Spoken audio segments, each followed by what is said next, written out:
welcome to Easy Learning. Exercise number 176. In conclusion, the lecturer said, when first I went to Portugal, I shared all the indignation of my countrymen at the easygoing habits of the people of the peninsula. Full stop.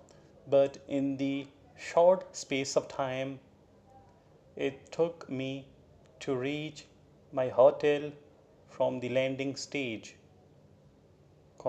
I determined never to say another word against them on the matter, for the enervating heat took all the energy out of me. First stop.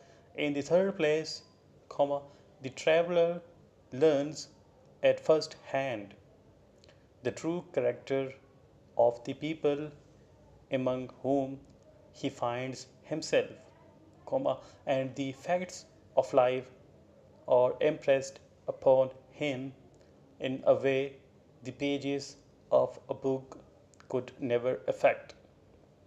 Full stop.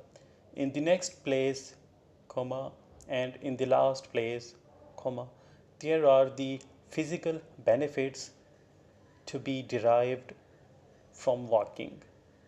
Full stop.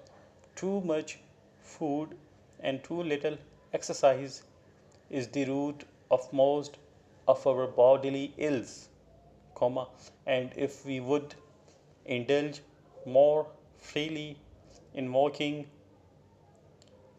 and think less of our ease and the trouble of walking, our lives would undoubtedly be free from many of the aches and pains of which we are now so ready to complain. Full stop.